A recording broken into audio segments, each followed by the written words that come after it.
At this moment he was dragged out of his reverie with a violent jerk. The girl at the next table had turned partly round and was looking at him. It was the girl with dark hair. She was looking at him in a sidelong way, but with curious intensity. The instant she caught his eye she looked away. The sweat started out on Winston's backbone. A horrible pang of terror went through him. It was gone almost at once, but it left a sort of nagging uneasiness behind.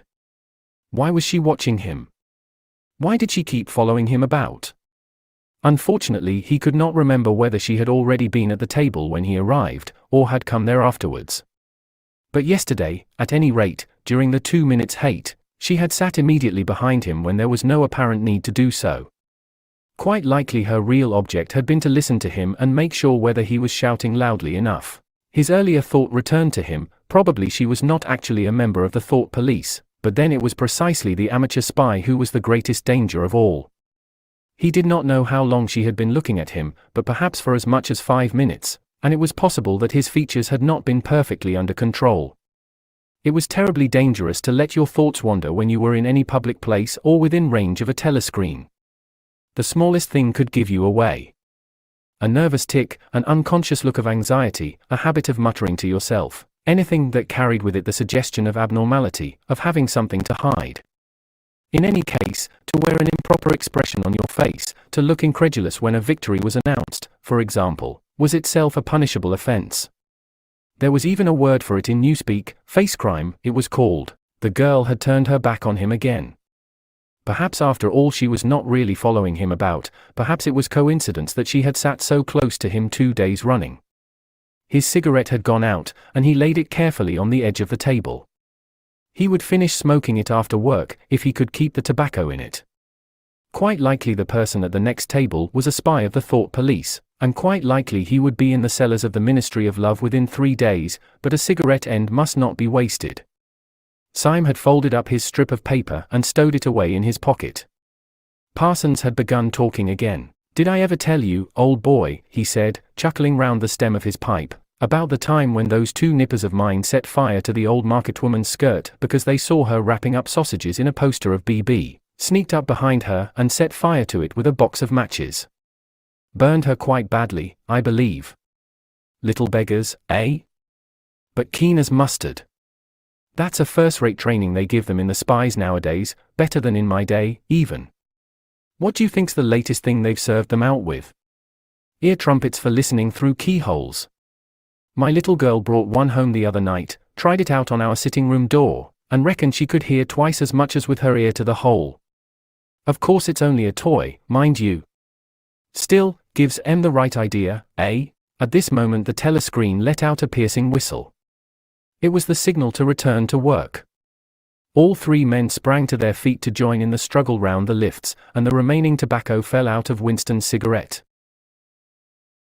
Chapter 6. Winston was writing in his diary. It was 3 years ago.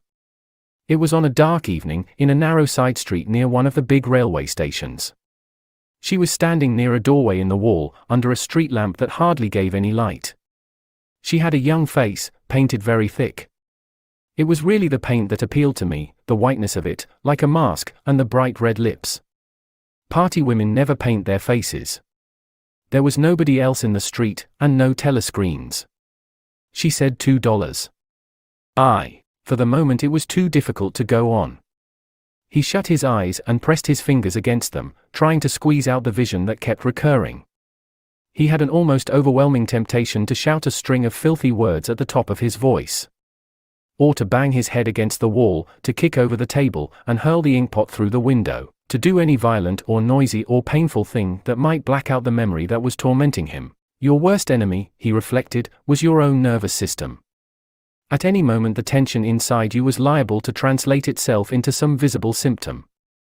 He thought of a man whom he had passed in the street a few weeks back, a quite ordinary-looking man, a party member, aged 35 to 40, tallish and thin, carrying a briefcase. They were a few meters apart when the left side of the man's face was suddenly contorted by a sort of spasm. It happened again just as they were passing one another. It was only a twitch, a quiver, rapid as the clicking of a camera shutter, but obviously habitual. He remembered thinking at the time, that poor devil is done for. And what was frightening was that the action was quite possibly unconscious. The most deadly danger of all was talking in your sleep. There was no way of guarding against that, so far as he could see. He drew his breath and went on writing. I went with her through the doorway and across a backyard into a basement kitchen. There was a bed against the wall and a lamp on the table, turned down very low. His teeth were set on edge. He would have liked to spit. Simultaneously with the woman in the basement kitchen, he thought of Catherine, his wife. Winston was married, had been married, at any rate, probably he still was married, so far as he knew his wife was not dead. He seemed to breathe again the warm stuffy odor of the basement kitchen, an odor compounded of bugs and dirty clothes and villainous cheap scent, but nevertheless alluring, because no woman of the party ever used scent, or could be imagined as doing so. Only the proles used scent.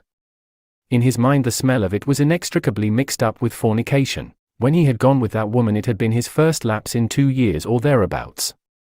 Consorting with prostitutes was forbidden, of course, but it was one of those rules that you could occasionally nerve yourself to break. It was dangerous, but it was not a life-and-death matter. To be caught with a prostitute might mean 5 years in a forced labor camp, not more, if you had committed no other offense. And it was easy enough, provided that you could avoid being caught in the act. The poorer quarters swarmed with women who were ready to sell themselves.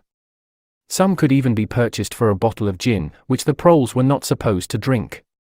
Tacitly the party was even inclined to encourage prostitution, as an outlet for instincts which could not be altogether suppressed. Mere debauchery did not matter very much, so long as it was furtive and joyless and only involved the women of a submerged and despised class. The unforgivable crime was promiscuity between party members. But, though this was one of the crimes that the accused in the Great Purges invariably confessed to, it was difficult to imagine any such thing actually happening. The aim of the party was not merely to prevent men and women from forming loyalties which it might not be able to control. Its real, undeclared purpose was to remove all pleasure from the sexual act. Not love so much as eroticism was the enemy, inside marriage as well as outside it. All marriages between party members had to be approved by a committee appointed for the purpose, and, though the principle was never clearly stated, permission was always refused if the couple concerned gave the impression of being physically attracted to one another. The only recognized purpose of marriage was to beget children for the service of the party. Sexual intercourse was to be looked on as a slightly disgusting minor operation, like having an enema. This again was never put into plain words, but in an indirect way it was rubbed into every party member from childhood onwards. There were even organizations such as the Junior Anti-Sex League, which advocated complete celibacy for both sexes. All children were to be begotten by artificial insemination, artsum, it was called in Newspeak, and brought up in public institutions. This, Winston was aware, was not meant altogether seriously, but somehow it fitted in with the general ideology of the party. The party was trying to kill the sex instinct, or, if it could not be killed, then to distort it and dirty it. He did not know why this was so, but it seemed natural that it should be so. And as far as the women were concerned, the party's efforts were largely successful. He thought again of Catherine. It must be 9, 10, nearly 11 years since they had parted. It was curious how seldom he thought of her. For days at a time he was capable of forgetting that he had ever been married. They had only been together for about 15 months. The party did not permit divorce, but it rather encouraged separation in cases where there were no children. Catherine was a tall, fair-haired girl, very straight, with splendid movements. She had a bold, aquiline face, a face that one might have called noble until one discovered that there was as nearly as possible nothing behind it. Very early in her married life he had decided, though perhaps it was only that he knew her more intimately than he knew most people, that she had without exception the most stupid, vulgar, empty mind that he had ever encountered. She had not a thought in her head that was not a slogan, and there was no imbecility, absolutely none, that she was not capable of swallowing if the party handed it out to her. The human soundtrack, he nicknamed her in his own mind. Yet he could have endured living with her if it had not been for just one thing, sex.